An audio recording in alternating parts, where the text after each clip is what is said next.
पिताजी का क्या नाम था? और मम्मी? मौसी?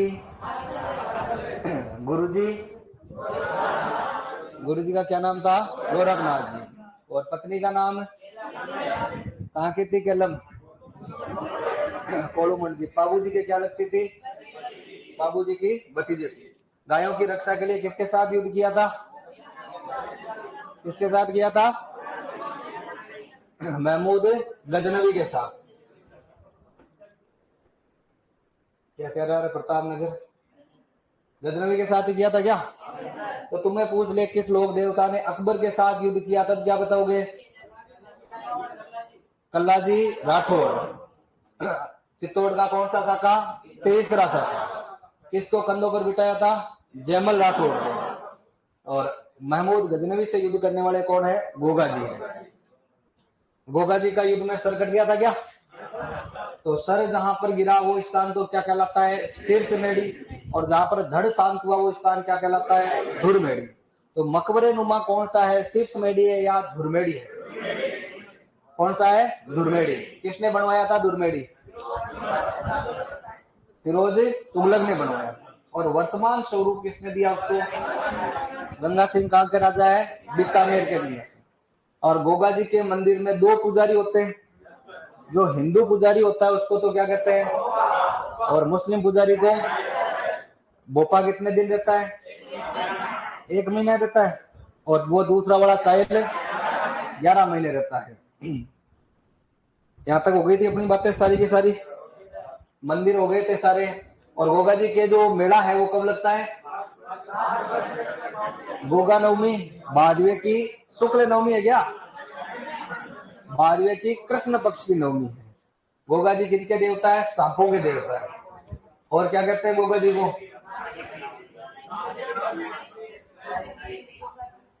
गोगा पीर भी कहते हैं, जाहिर पीर भी कहते हैं, नागराज का अवतार भी कहते हैं। जाहिर पीर किसने कहा था? क्यों? तो गोगा जी का जो युद्ध कौशल देखकर भाई जिधर दिखे उसको गोगा जी दिखते थे। तो उसने कहा कि ये तो कोई सामान्य आदमी तो हो ही नहीं सकता, ये तो क्या है? साक्षात देवता है। गोगा जी के पुत्र कितने थे? 47। हाँ 47 पुत्र। और 52 या कई जगह 60 लिखा हुआ मिलता है। 60 उनके भतीजे थे। और गोगा जी के जो दो भाई है अमरीश पुरी, वो कौन कौन थे? अर्जन और सर्जन। तो गोगा जी का जो विवाद था वो किनके साथ था? अर्जन और सर्जन। और सांचौर में कौन सा मंदिर है? गोगा जी की ओल्डी। सांचौर में भी एक प्रॉपर जगह पूछे तो क्या बताओगे? खिलेरियों की ढाणी। किसने बनवाया था वो? राजा राम ने बनवाया था। ठीक है। दो चार बातें हो रहे गोगा जी को लेकर। पूर्व से आने वाले भक्त वो तो बता दिया था ना। यूपी साइड से जो भक्त आते हैं उनको क्या कहते हैं? पूर्वैया। क्योंकि यूपी कौन सी दिशा में है? पूर्व दिशा में। पूर्व से आते हैं इसलिए वो पूर्वैया कहलाते हैं। गोगा जी से संबंधित जो गीत होते हैं, गोगा जी के गीतों को क्या कहते हैं? छावड़ी। और पाबू जी के वीर रस के गीत क्या कहलाते हैं? पवाड़े। वैसे पवाड़े पावड़े नहीं है, पवाड़ा बोलते हैं उसको। ये गीतों के प्रकार है। पवाड़े गीत होते हैं, मरसिया गीत होते हैं, हरजस गीत होते हैं। जो सगुण भक्ति के गीत गाए जाते हैं उन्हें हरजस कहते हैं। अरे अलग अलग जो सिचुएशन होती है, मौका होता है, उसके अलग अलग गीत होते हैं ना। मान लो कि गाना चल रहा हो कि पहली पहली बार मोहब्बत की है, तो मौके का गीत के माध्यम से पता चल जाता है कि इसका नया नया मामला कोई सेट हुआ है। अगर गीत चल रहा हो अच्छा सिला दिया तूने मेरे प्यार का, मतलब इसका मामला बिगड़ गया है ना। या फिर मुबारक हो शादी तुम्हारी सदा खुश रहो, दुआ है हमारी, मतलब इसका मामला पहले सेट था और अब ये बंदा पूरा का पूरा अपसेट हो गया है। तो गीतों के माध्यम से भाई मौका कैसा है पता चल जाता है। तो वीर रस के जो गीत गाए जाते हैं योद्धा के बारे में, उन गीतों को कहते हैं पवाड़ा गीत। तो पाबू जी के तो पाबू जी के पवाड़े हो गए, किसी और के तो किसी और के पवाड़े हो गए। मरने के बाद जनरली अपन यूं कहते हैं अरे बहुत अच्छा आदमी था, फलाना ढीकड़ा, कल ही मिला था। तो तारीफ जब करते हैं गीतों के माध्यम से तारीफ की जाती है, उन गीतों को कहते हैं मरसिया। आगे अपन इनके बारे में अध्ययन करेंगे साहित्य में, मरसिया गीत। कल तुम्हें एक बताया था ग्रंथ का नाम प्रकाश, जो जीवनी होती है उसे क्या कहते हैं? प्रकाश। प्रकाश, वेली, रासो, ख्यात, दवावेत, ये सब साहित्य के और प्रकार है। वैसे गीतों में प्रकार होता है पवाड़ा गीत, जो किसी भी योद्धा का हो सकता है। गोगाजी वाले गीत को अपन क्या कहेंगे? छावड़ी। छावड़ी भी सबकी हो सकती है, डूंगी जवार जी की भी छावड़ी होती है, वैसे ही गोगा जी की छावड़ी है। गोगा जी के संबंध में एक किताब का नाम ध्यान रखना है, साहित्य गोगा जी से जुड़ा हुआ, गोगाजीरा रसावड़ा। गोगाजीरा रसावड़ा नाम की किताब लिखी थी बिट्ठू मेहा ने। मेहा बिट्ठू या बिट्ठू मेहा। बिट्ठू मेहा ने पाबू जी के बारे में कौन सी किताब लिखी थी रे? पाबूजीरा छंद। पाबूजीरी बात किसने लिखी थी? लक्ष्मी कुमारी चुंडावत ने। और पाबूजीरा दूहा, पाबूजीरा सोठा, वो लिखा रामनाथ कविया ने। चलो, ये बिट्टू नहीं है, बिट्टू है। क्या आएगा? सुझाएगा तो तू ढंग से कल देखना, कल अगर सुझा आएगा तो इसको सुझा देंगे अपने, क्या है ना?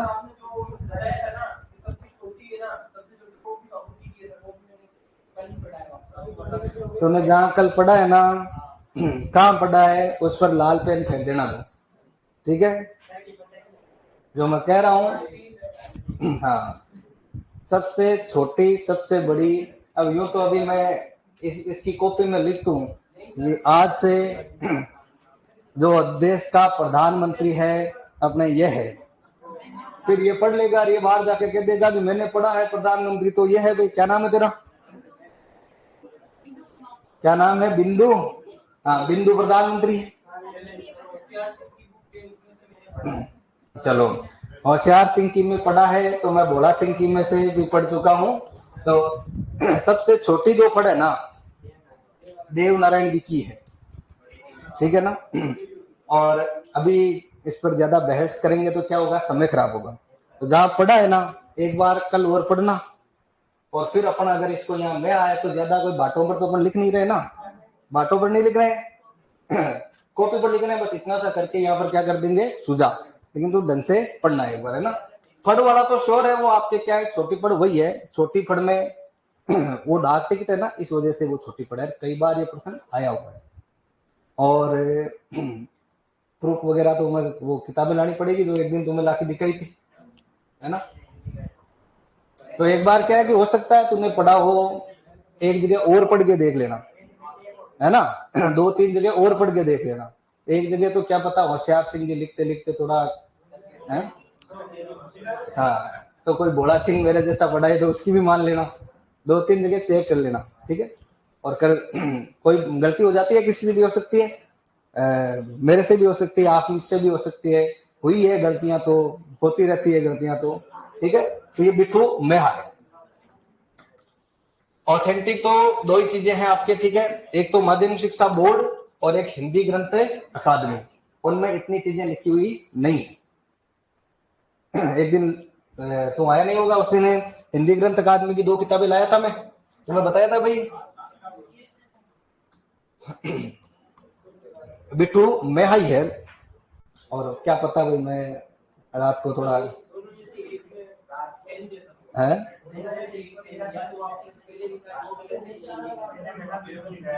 बिट्टू सुजा बीकानेर का इतिहास लिखता है, किताब है राव जेतसिरो छंद, वो किताब उसने लिखी है। होशियार सिंह बीकानेर का ही है, सब इंस्पेक्टर है, मैं जानता हूँ। किताबें आती है तो वो बोलते हैं कि यहाँ बच्चों को बताना है ये किताबें हमने निकाली है, अभी नई किताब निकाली है, ठीक है? चेंज अगर होगा तो कर लेंगे। तो फिलहाल आपको क्या ध्यान रखना है? गोगाजीरा रसावड़ा। गोगा जी का जो पूरा जो जीवन है, स्पेशल जो विवाह है गोगा जी का, उसको लेकर इस ग्रंथ में लिखी गई है बातें। फिर गोगा राखड़ी के बारे में आपको बता ही दिया।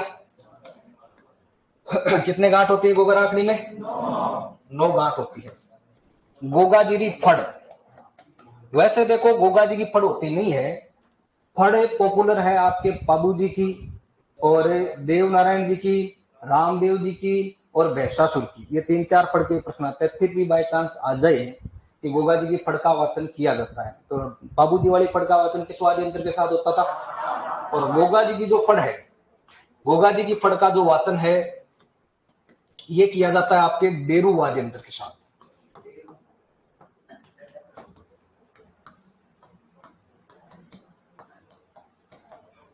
डमरू जानते हो? डमरू का सेम ही डमरू है, अगर वो थोड़ा बड़ा हो ना उसको क्या कह देते हैं? डेरू। और उससे भी बड़ा हो तो उसको कह देते हैं ढाक। डेरू, डमरू और ढाक एक जैसे होते हैं, आकृति का ही फर्क होता है। लिख लो।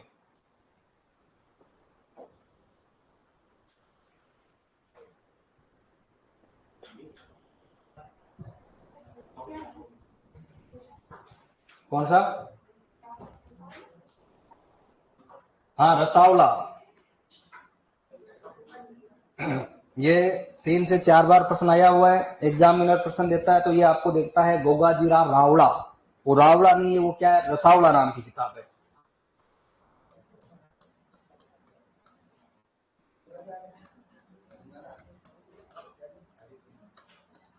तो कहीं गोगाजीरा रावड़ा लिखा हुआ मिले या रसावड़ा लिखा हुआ मिले तो बात वो एक ही है।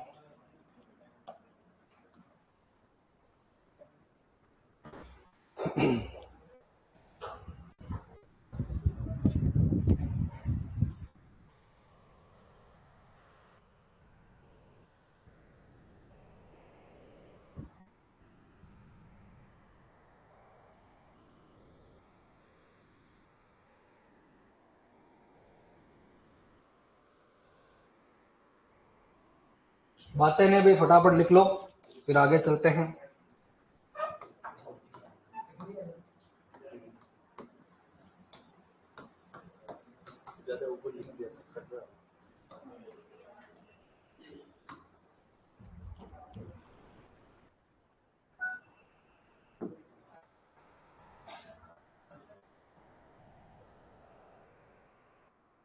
लिख लिया होगा भाई, एक ही तो लाइन है और बाकी सारी बातें गोगा जी को लेकर अपनी हो चुकी है। गोगा जी वाला मंदिर दिखा दे तुम्हें, मकबरा शैलीवाड़ा।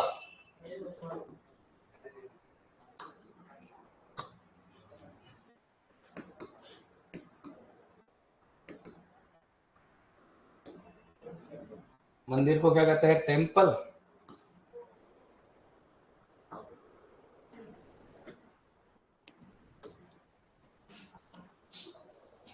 आईडी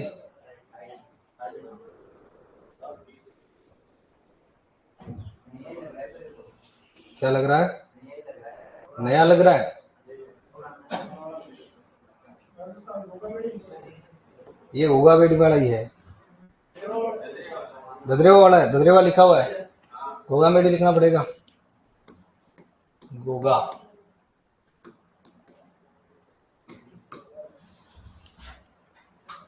वो ददरेवा वाला यार है इसमें तो,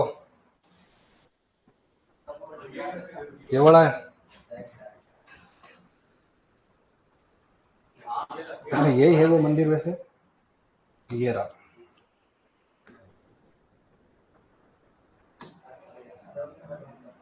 क्या है? गूगल वाले चीटिंग करते हैं आजकल।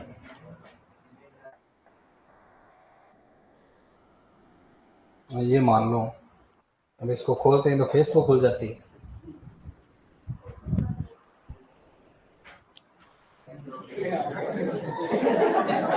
आज यही तो ऑनलाइन में थोड़ा नुकसान है, दिखाने मंदिर जाते हैं दिख जाती है। ऐसा ये मंदिर है भाई, ये मस्जिद के जैसा ही, मकबरे के जैसा ही लग रहा है।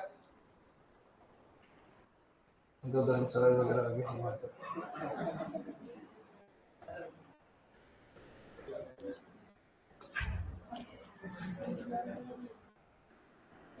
तुम्हें क्या जरूरत ज्यादा है क्या इन सब की? जो ध्यान सबसे पहले इन पे जाता है। और तो मंदिर दिख नहीं रहा इसके अंदर। ये मंदिर नहीं, ये तो अभी गवर्नमेंट ने बनाया है वो सब है। ये यहाँ पर समाधि बनी हुई है गोगा जी के अंदर। ये समाधि है। ये छावड़ी सुना देंगे तुम्हें।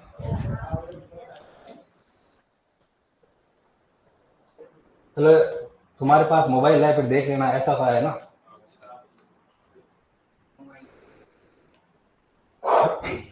गोगा जी के 47 पुत्रों में से जो सबसे बड़े पुत्र है उन्हें कहा जाता है केसरिया कुंवर जी।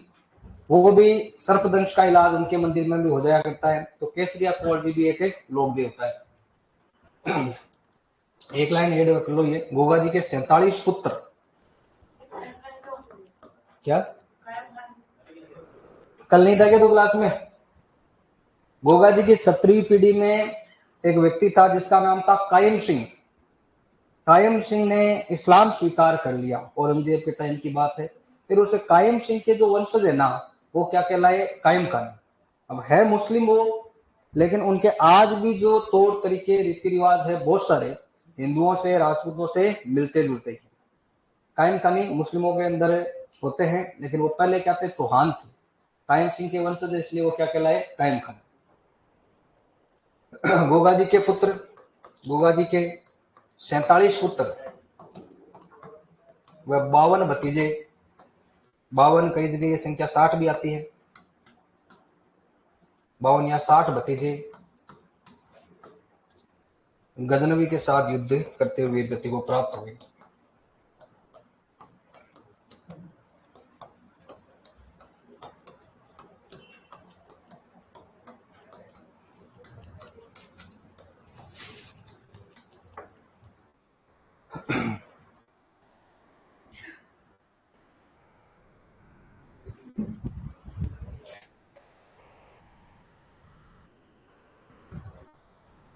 गोगा जी के 47 पुत्र व 52 भतीजे गजनवी के साथ युद्ध करते हुए वीर गति को प्राप्त हुए।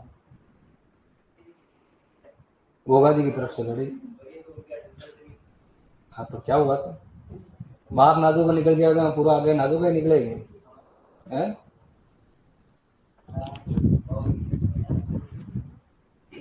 पापा का साथ नहीं दिया, चाचा का दे दिया। जरूरी थोड़ी है सारे के सारे नाजुक निकले घर में। लिख लिया क्या? केसरिया कुंवर जी।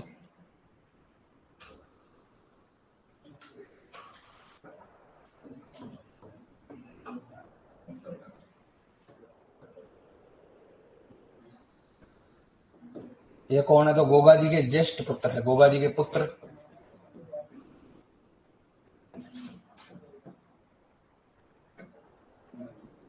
इनके मंदिर में भी सर्पदंश का इलाज हो जाता है। गोगा जी के जहाँ मंदिर होते हैं वहां पर इनके भी मंदिर होते हैं। और गांव में वगैरह में सांप काट लेता है तो मंदिर में ले जाते हैं। इनका जो भोपा होता है ले जाते हैं, सबसे पहले नगाड़ा बजवाता है, फिर उसको घी पिलाता है। घी पिलाने के बाद उसका जहां भी वो सांप काटता है वहां से वो कोई मंत्र वंत्र मुंह से जहर चूस कर उसका इलाज कर देता है, ठीक भी हो जाते हैं व्यक्ति। तो ये सर्पदंश का इलाज करने के लिए लोकप्रिय है इनका भोपा। जहर चूस कर सर्पदंश का इलाज करता है।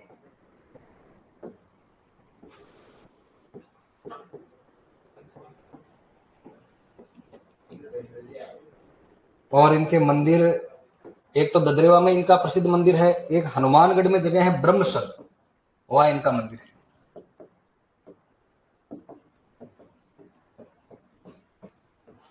ब्रह्मसर हनुमानगढ़।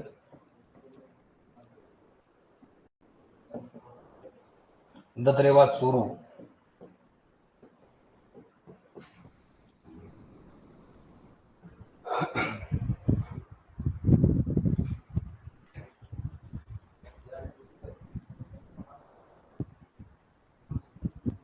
क्या कह रहा है? ब्रह्मसर, ब्रह्मसर का ब्रह्मसर का वो मैं है आधा। थोड़ी बहुत तो आ ई ऊ की गलती तो हो ही जाती है। हाँ।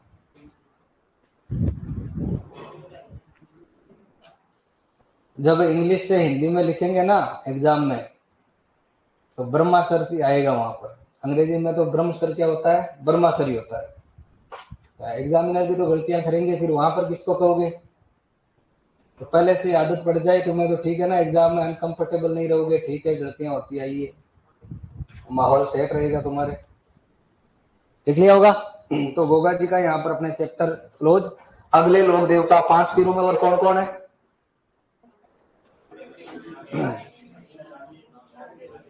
गोगा जी हो गए, बाबू जी, रामदेव जी, हड़बू जी और मेहा जी।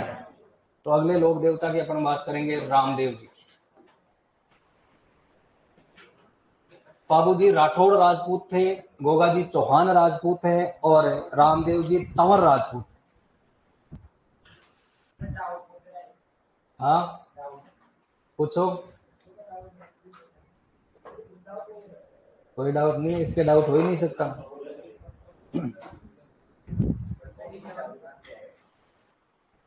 टॉपर है वो क्लास का।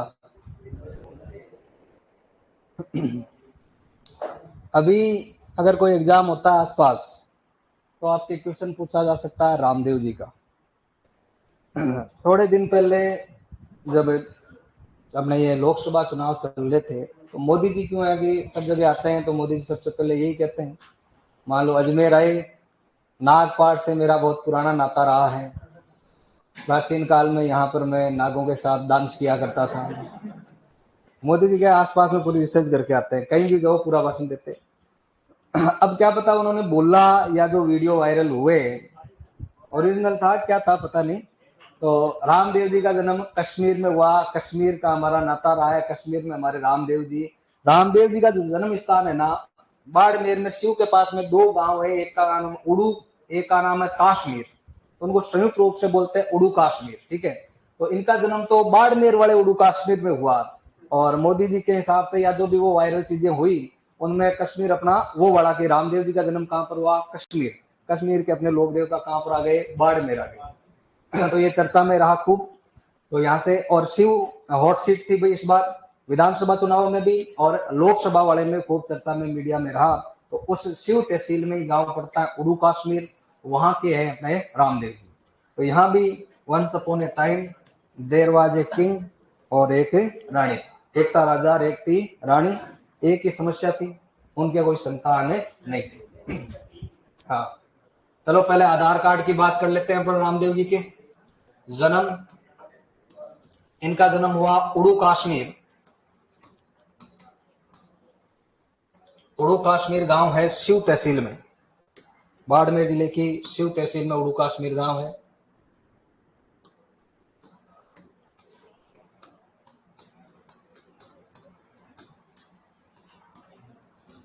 इनका जन्म हुआ भादवे की शुक्ल द्वितीया,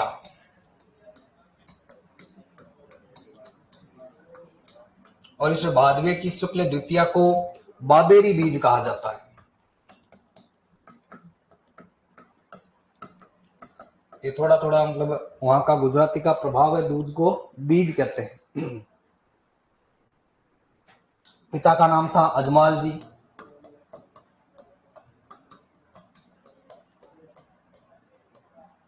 माता का नाम मैणा दे।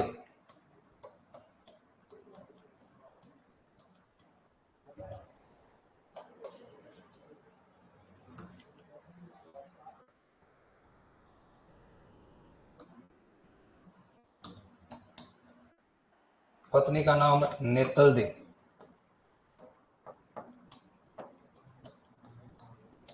और ये नेतल है अमरकोट, अमरकोट के दलजी सोडा की पुत्री।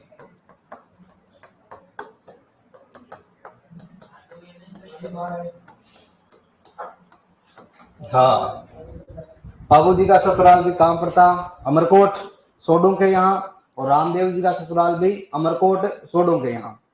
दोनों आपस में साडू है, रामदेव जी और बाबू जी।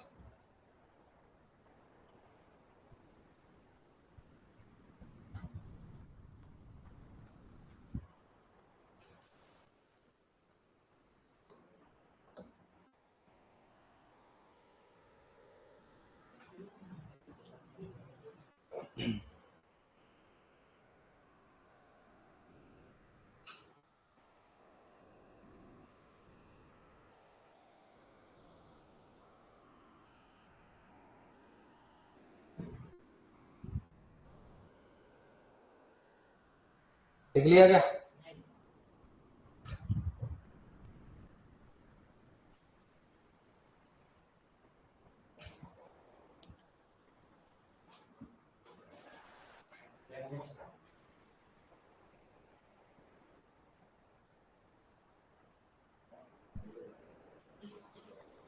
लिख लिया? आगे देखो, घोड़ी, कौन सी घोड़ी थी? गोगा जी का जो घोड़ी थी उसका तो क्या नाम था? नीली। और इनका जो घोड़ा है वो कैसा है? लीला। और लीला का मतलब क्या होता है? हरा। तो इनका घोड़ा है उसका क्या नाम है? लीला घोड़ा। लीला मतलब हरा होता है। अरे वो एक कीट पतंगा सा उड़ता उड़ता आता है ना, है? उड़ता रहता है हरे रंग का। उसको ऐसे कोई दुष्ट होते हैं वो तो मार देते हैं, बाकी मारते नहीं है। क्या बोलते हैं? बटरफ्लाई है? है? रुक जा रहे, अंग्रेजी मीडियम वाला बोल रहे हैं, प्यार हूँ या अंग्रेजी भी तो सुनवा दे थोड़ी। हाँ बताओ। है? हाँ जो भी है। बहुत जोरदार नाम है उसका। हाँ तो उसको ग्रास होपर, ग्रास होपर, ठीक है। हाँ तो मना वो किम योंग अपना जो है इंटरनेशनल स्टूडेंट भी है अपने। तो वो जो घोड़ा आता है हरे रंग का होता है, वो हरे रंग का है। और रामदेव जी का घोड़ा भी कैसा है? हरे रंग का है। इसलिए उस घोड़े को अपन क्या कहते हैं? राम जी का घोड़ा कहते हैं ना उसको। तो रामदेव जी के घोड़े का नाम लीला घोड़ा, ध्यान रखना है। और गोगा जी की घोड़ी का नाम नीली घोड़ी है। बाबू जी की घोड़े का नाम केसर है, कालनी है। किसने दी थी? देवल भाई चार ने दी थी। फिर एडमिशन करवा देते हैं। गुरु जी का नाम, गुरु जी का नाम है बालीनाथ।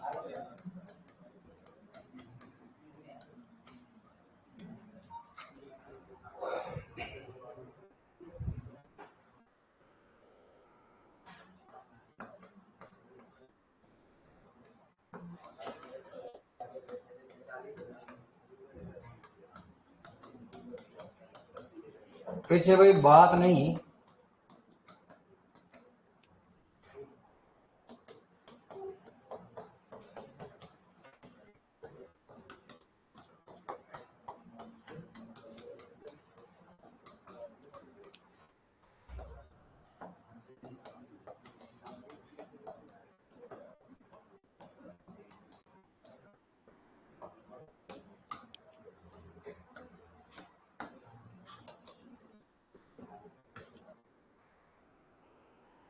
रामदेव जी के गुरु का नाम था बालीनाथ जी। इनका जो समय आश्रम हुआ करता था सातलमेर के आसपास हुआ करता था। सातलमेर जो वर्तमान में पोखरण है ना, उसको पहले सातलमेर कहते थे। और इनके बड़े भाई है विरमदेव। रामदेव जी को कृष्ण का अवतार माना जाता है और इनके बड़े भाई विरमदेव को बलराम का अवतार माना जाता है। इनके दो बहनें, वैसे सगी बहनें तो नहीं कहते हैं, इनको कहते हैं कि भाई परिवार में बहनें थी, एक का नाम लाछा, एक का नाम सुगुना था। और इन्होंने एक धर्म बहन बनाई थी, मेघवाल जाति की धर्म बहन थी जिनका नाम था डाली बाई। तो धर्म बहन का प्रश्न ज्यादा पूछा जाता है।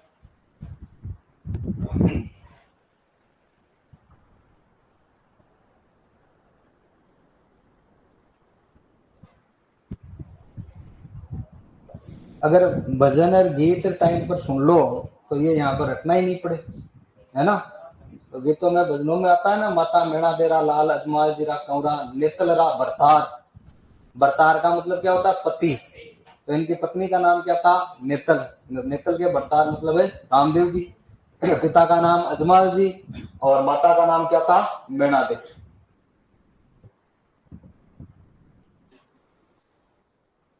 अब इनकी थोड़ी सी जन्म को लेकर जो कहानियां हैं उन पर अपन चर्चा करते हैं कि अजमाल जी जो है वो आपके से उड़ू कश्मीर और इस क्षेत्र के जागीरदार थे, राजा थे। और इनके कोई पुत्र नहीं था। पश्चिमी राजस्थान में अकाल पड़ते ही रहते, आमतौर पर बारिश कम हुआ करती। आजकल तो उल्टा हो रहा है, उधर बारिश ज्यादा हो रही है, इधर कम हो रही है। तो काफी टाइम के बाद 2 3 4 5 सालों के अकाल के बाद बारिश हुई। तो सारे जो किसान थे वो अपने खेतों की तरफ गए। और अजमाल जी भी गांव का भ्रमण करने निकले, किसानों का हालचाल पूछने निकले कि भाई किसान इतने दिनों बाद बारिश हुई तो खुश हो रहे होंगे, बातचीत करते हैं।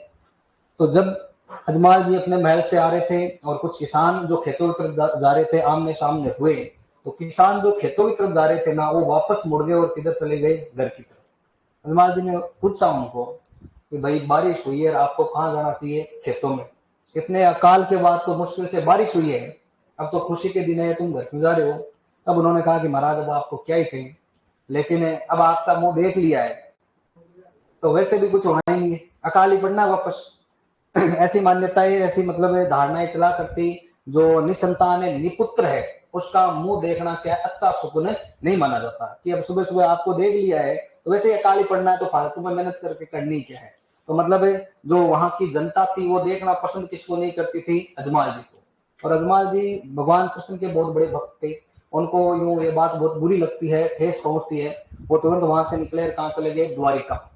द्वारिका में समुद्र है और वहां पर भगवान कृष्ण के मंदिर में गए और उनको खूब ऐसे सुनाया, और उनके हाथ में कोई लोटा लाडू जो भी था सीधा ही भगवान कृष्ण की मूर्ति पर दे मरा, और बाद में आत्महत्या करने के लिए समुद्र में कूद गए। वो समुद्र में कूदे तो समुद्र के अंदर उनको दर्शन होते हैं भगवान कृष्ण के। कृष्ण भगवान को देखा, कृष्ण भगवान ने सर पर पट्टी बांध रखी थी। कृष्ण भगवान ने पूछा, वो अजमाल जी क्या हालचाल, कैसे आना हुआ। तो अजमाल जी ने पूछा, बस ठीक है, आप बताओ क्या हालचाल, कहाँ बाइक से गिर गए, एक्सीडेंट हो गया, लगी किसकी, कभी आपने तो मारा था। तो अजमाल जी को यूं रियलाइज हुआ कि भाई भगवान तो भगवान होते, ऐसे गुस्सा थोड़ी करते। सॉरी बोलकर कहा कि भगवान मैं क्या करूं, मैं तो मरना चाहता हूँ। जिस क्षेत्र की जनता ही मुझे देखना पसंद नहीं करे, जिनके लिए मैं भला सोचता हूँ, वो मुझे देखना पसंद नहीं करे, तो जीके करे क्या। मैंने तो इतनी भाई सबकी भलाई सोची, फिर भी ऐसा मेरे साथ हो रहा है, तो मेरा मरना ही भला है। तो कृष्ण भगवान ने उनको कहा कि आप टेंशन मत लो, आपके एक ही तो समस्या, आपके संतान नहीं है, आपके घर तो मैं खुद अवतार लूंगा। तो पूछा कब, तो कहा कि भादुड़ारी दूज रोज चंदो करे प्रकाश, रामदेव बन आओ जू तो राख कीजिए विश्वास। और रामदेव जी का जन्म भादुड़ारी दूज मतलब कब हुआ है, भादवे की शुक्ल द्वितीया। और कृष्ण भगवान ने कहा मैं अवतार लेकर आऊंगा, तो रामदेव जी को किसका अवतार माना जाता है, कृष्ण का अवतार माना जाता है। तो रामदेव जी कृष्ण अवतारी। धीरे धीरे समय बीता, बड़े हुए, अब अवतार है तो कोई चमत्कार भी दिखाना पड़े, नहीं तो लोग माने नहीं। तो रामदेव जी ने जो अपना पहला चमत्कार है ना, वो अपनी माता जी को दिखाया। जो लोक साहित्य में, भजनों में, गीतों में आता है कि एक बार जो उनकी मम्मी है वो उनको खिला रही थी, यूं खिला रही थी मतलब प्ले खेल खिला रही थी, है ना। और नींद लेने का रामदेव जी प्रयास कर रहे थे, चूल्हे पर गैस पर दूध चढ़ा हुआ था, वो दूध उपड़ने वाला था, और उनके मन में यूं था कि जल्दी से जाकर गैस बंद कर दूं, नहीं तो दूध उपड़ जाए। और इधर था कि रामदेव जी भाई सो रहे हैं, इनकी नींद क्या हो जाए, डिस्टर्ब हो जाए। तो दुविधा में थे रामदेव जी ने उनके मन की जो भी दुविधा है वो समझी, और उफनता हुआ है जो जो दूध था ना उसको रोक दिया। दूध उफनना यूं क्या है कि अपने कई मामलों में तो शुभ माना जाता है और कुछ मामलों में अशुभ माना जाता है, इसलिए महिलाएं घी गिरना, दूध गिरना, इनका विशेष तौर पर ध्यान रखती है। फिर रामदेव जी थोड़े बड़े हुए तो रामदेव जी क्या है कि भाई घोड़ों का बड़ा शौक था। तो आज भी रामदेव जी के जब भी रोनेचा लोग जाते हैं तो क्या लेकर जाते हैं, घोड़ा लेकर जाते हैं ना। फेवरेट चीज चढ़ा के आए, तो तुम्हारी कोई फेवरेट चीज जो कोई लाके दे तो खुश हो जाते हो, तो भगवान भी है घोड़ा लेकर जाओ तो खुश हो जाए। रामदेव जी जब छोटे थे तो उनको घोड़ों का शौक था, उन्होंने डिमांड रखी भाई मेरे को भी क्या ला कर दो, घोड़ा ला कर दो। लेकिन घर वालों ने मना कर दिया कि अभी आपका लाइसेंस नहीं बना है, अभी आपको घोड़ा नहीं मिल सकता। तो रामदेव जी ने जिद की तो एक कपड़े का घोड़ा लाकर दे दिया, क्या भाई यही घोड़ा है, इलेक्ट्रिक बाइक लाकर दे दी कि इसमें लाइसेंस की जरूरत नहीं पड़ती है। तो रामदेव जी तो भाई चमत्कारी थे, तो उस कपड़े के घोड़े को लेकर उसको एयर इंडिया की फ्लाइट बना दी उन्होंने और आकाश में उड़ने लगे। अब इधर उधर सबने देखा रामदेव जी कहीं है ही नहीं।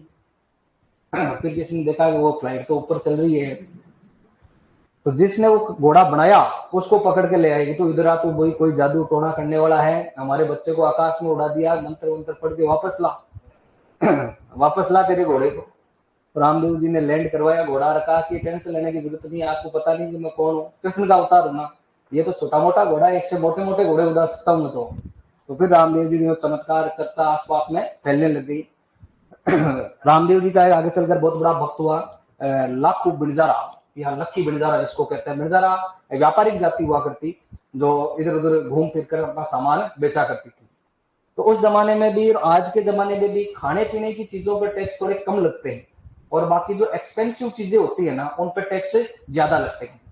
तो नमक वगैरह पर टैक्स नहीं हुआ करते, पहले भी नहीं होते थे। नमक पर टैक्स लगाया तो अंग्रेजों ने लगाया था, बाकी अपने कभी भी खूब सारे टैक्स थे, इतने टैक्स के आगे अपन पढ़ेंगे कि टैक्स के अलावा भी 84 टाइप की तो लाग बाग हुआ करती थी। तो टैक्स तो बढ़ने ही है, इसके अलावा भी कुछ लाग बाग, मतलब कोई फंक्शन हो जाए तो उस समय अपन को देना। गाँव में किया करें, शहर में की कोई गाँव में लाग बाग है, गाँव में कोई मंदिर में स्वामी गए तो भी टाइम में पैसा चढ़ाना पड़े, कोई रामलीला जो भी टाइम में पैसा देना पड़े। गांव में खूब लाग बाग होती है। वैसे राजा महाराजाओं के टाइम में 84 प्रकार के लाग हुआ करते थे। लाग मतलब एक तरह से खर्चा लगने वाला होता था। मान लो कि रियासती काल में ठुकरानी को नया चूड़ा पहनना हो तो उस समय एक टैक्स लगा करता था, उसका नाम था चूड़ा लाग। सर्दी आ गई, महलों में रजाइयों की आवश्यकता है तो एक टैक्स लगता था, एक लाग लगती थी जिसे कहते थे राली लाग, रजाई के लिए राली लाग। सर्दी आ गई, ठाकुर जी को बकरा खाना है, नॉनवेज सर्दियों में जरूरत ज्यादा है, उस समय टैक्स लगता था बकरा लाग। सेना आ गई, गांव से गुजर रही है, सेना का पड़ाव हुआ और सेना के खाने पीने की व्यवस्था के लिए टैक्स लगता था, उसे कहते थे खिचड़ी लाग। राजकुमार बड़ा हुआ, जेब पॉकेट मनी चाहिए तो उसकी पॉकेट मनी के लिए जो पैसा चाहिए उसके लिए लाग लगती थी, कुंवर जी का कलेवा लाग। तो खूब सारी ऐसे लाग बाग हुआ करती थी। तो उस समय नमक पर टैक्स नहीं थे। और जो लाखू बंजारा है वो ये जो ड्राई फ्रूट्स वगैरह लातार बेचा करता था, और जब भी टोल टैक्स आता उसको पूछते क्या लाया, तो वो कह देता भाई मैं तो लेकर आया हूँ नमक लाया हूँ। तो नमक लाया तो टैक्स नहीं है, वो ऐसे करता, नमक की चोरी करता था, मतलब टैक्स की चोरी करता था। एक दिन रामदेव जी को ये बात पता चली, भाई ऐसे तो लोगों में गलत मैसेज जाएगा, और रामदेव जी पहुंच गए टोल नाके पर, रुकवाया कि बता क्या लाया, तो उसने कहा नमक लाया। तो वो तो लाया था भाई ड्राई फ्रूट्स वगैरह मिश्री मेवे, और जैसे उसने कहा नमक, तो वो जो पूरा का पूरा उसका गाड़ी थी ना, वो सारी की सारी किसकी बन गई, नमक की। आगे चलकर वो तो मन ही मन खुश हो रहा था कि मैंने रामदेव जी को आज बेवकूफ बना दिया। सबको बनाता हूँ तो ये कौन से खेत की मूली है, इनको भी मैंने बेवकूफ बना दिया। लेकिन उसका जो भी वो सामान था वो सारा का सारा नमक का हो गया। फिर रोया, बिल्का, माफी मांगी। आगे चलकर लाखों बिनजारा ये प्रश्न आया हुआ है कि रामदेव जी के प्रमुख शिष्य हैं एक हरजी भाटी और एक लखी बिनजारा, ये रामदेव जी के दो अनन्य भक्त माने जाते हैं। आगे चलकर उनकी अपन बात करेंगे।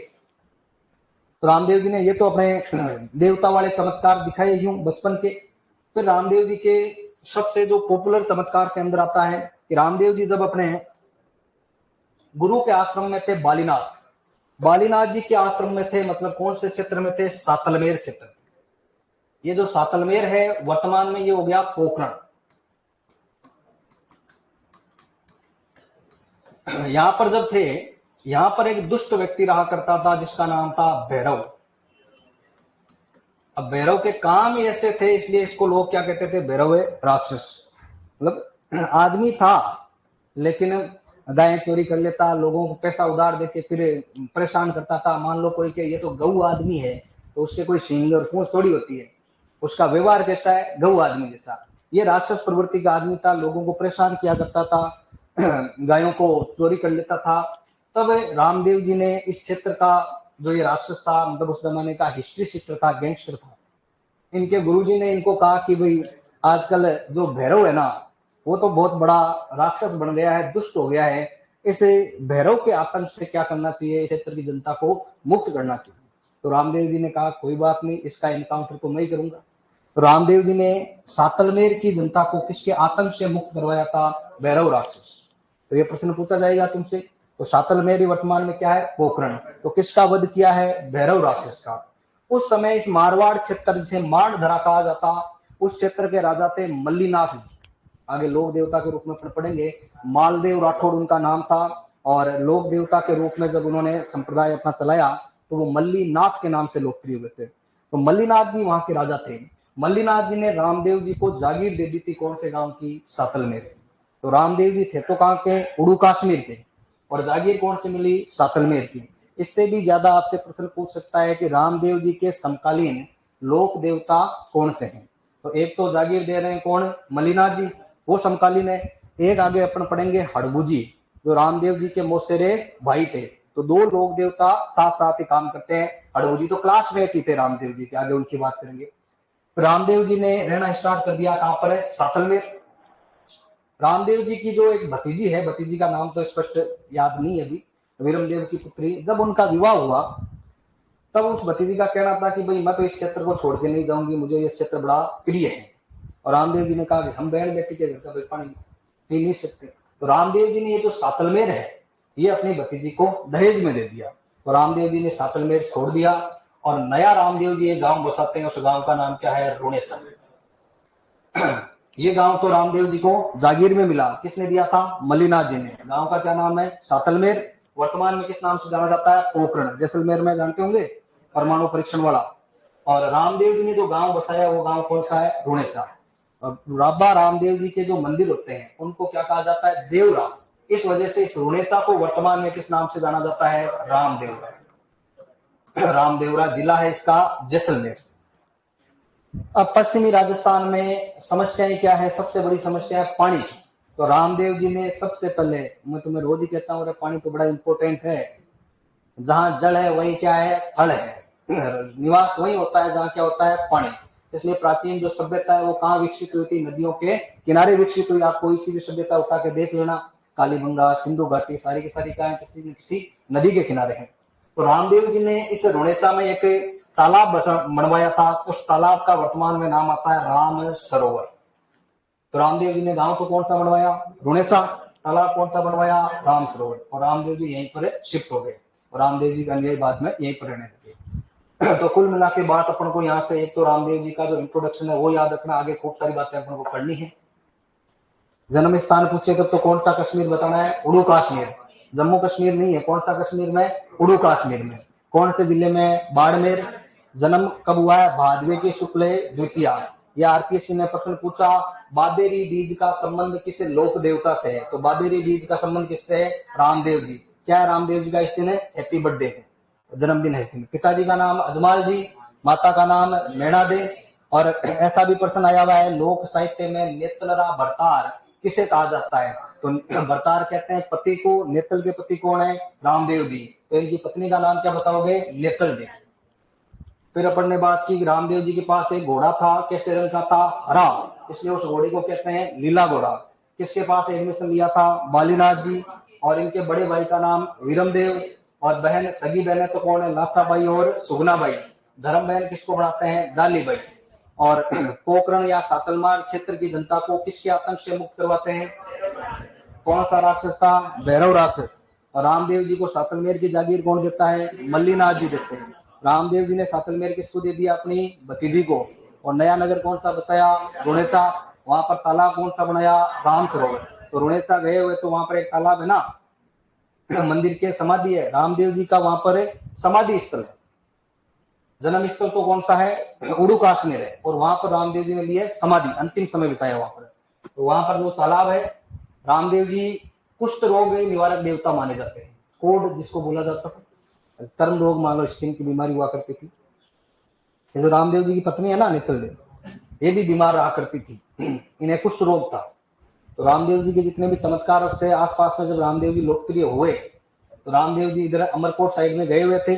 तो एक दिन दलेर सिंह ने बुलाया भाई कि बाबा आप तो सबका कष्ट करते हो, हमारे इस बच्ची का भी भाई इलाज कर दो। तो रामदेव जी ने उनको स्वस्थ कर दिया। और जब वो बीमार थी तब वो शादी करने वाले कोई थे नहीं, वो स्वस्थ हो गई, एकदम ब्यूटीफुल हो गई। तब उनको पूछा बाबो कीरो, मैं क्यों आपा का, और आपा की राम बाबा का। जब दोनों एक दूसरे के हो ही गए हो तो क्या कर लो? शादी। तो रामदेव जी की शादी फिर नेतल से करवा दी जाती है। फिर रामदेव जी को लेकर और भी खूब सारी बातें हैं। देखो, रामदेव जी के अन्य नाम लिख लो फटाफट से, बाकी बातें तो कल हो पाएगी। अब अन्य नाम, उपनाम, वो जो सातलमेर वाली कहानी है पूरा जो नोट डाउन कल करवाएंगे। रामदेव जी के अन्य नाम या उपनाम। रामदेव जी का सबसे पॉपुलर नाम है बाबा। एक तो है घोड़े वाले बाबा। राजस्थान हिस्ट्री में तो घोड़े वाला बाबा कौन है? Colonel James Tod. और कल्चर में बाबा कौन है? रामदेव जी। ठीक है। रामदेव जी का मुख्य मंदिर कहां पर है? रुणेचा। इसलिए इनको कहते हैं रुणेचारा धनी। पत्नी नेतल तो इनको कहते हैं नेतलरा भरतार।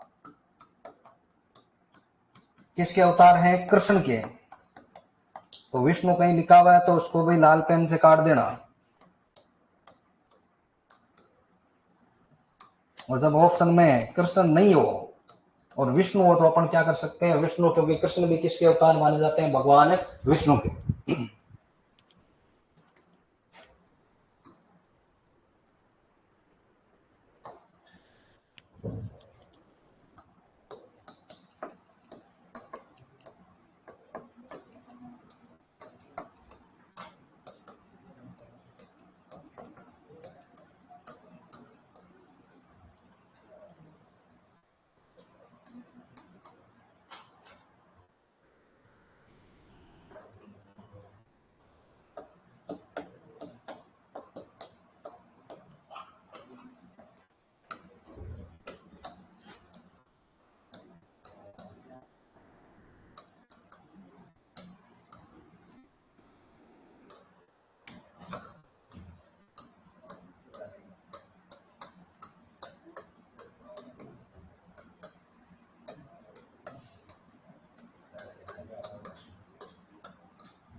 अरे ऑनलाइन वाला तुम स्लाइड की टेंशन क्यों लेते हो, पीडीएफ आपको मिलेगी तब लिख लेना, 3 लाइनों की बात है।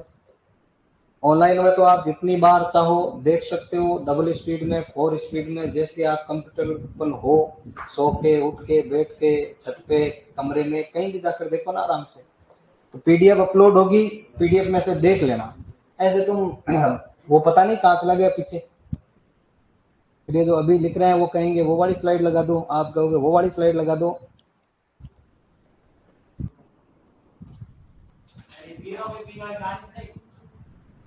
काल सुना दी तुम्हारे बनी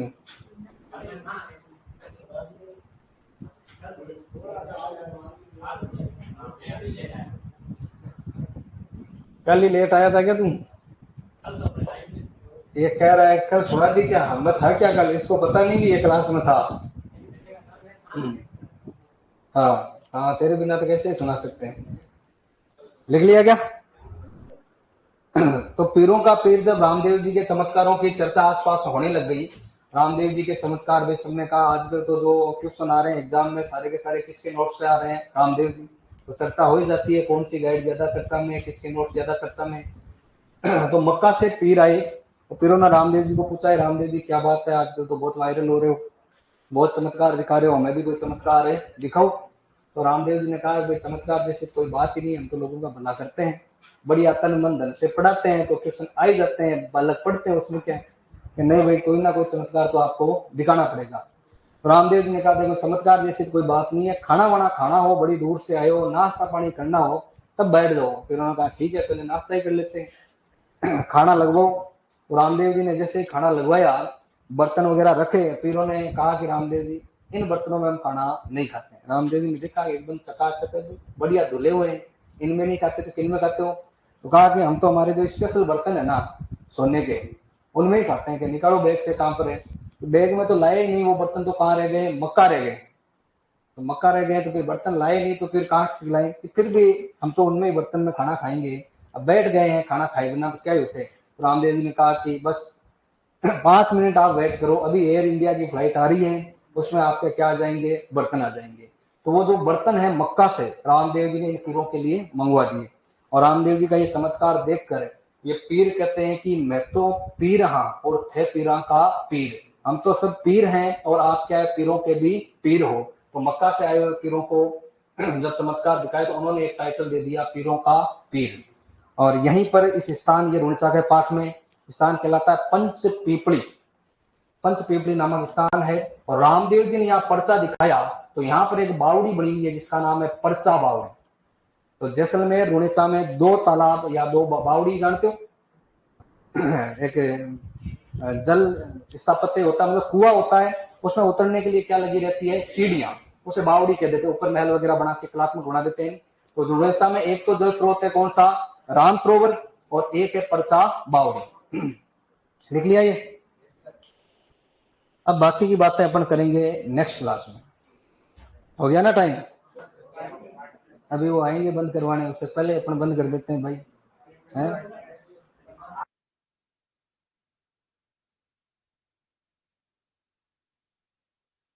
ठीक है भाई। तो रामदेव जी को लेकर, गोगा जी को लेकर, केसरिया कुंवर जी को लेकर सारी बातें क्लियर है। अरे बैठ जाए 1 मिनट है, 3 मिनट बाकी है तो क्या, मैं तो जाऊंगा पहले है। माई लाइफ माई चॉइस वाली बात है। तो रामदेव जी, पाबू जी, गोगा जी और केसरिया कुंवर जी को लेकर किसी का कोई डाउट है तो पूछ लो। या सारी बातें क्लियर है? ऑनलाइन वालों और ऑफलाइन वालों क्लियर है, मामला सेट है? तो सभी साथी फटाफट से क्या कर दो? हम सब कर दो। क्लियर है? अरे है या नहीं है? तेरे धुंधला है क्या अभी? ये बीच में बैठा है, बड़ा सीरियस होकर बैठा है? क्या बात है, तेरे मामला सेट नहीं है क्या? कोई कोई बात नहीं, बढ़िया मेहनत कर, ढंग से पढ़ाई कर, डब्ल्यू लग, मामला सेट करवा देंगे तेरे। ठीक है? ठीक है भाई, मिलते हैं नेक्स्ट क्लास में। Thank you, bye bye, good night.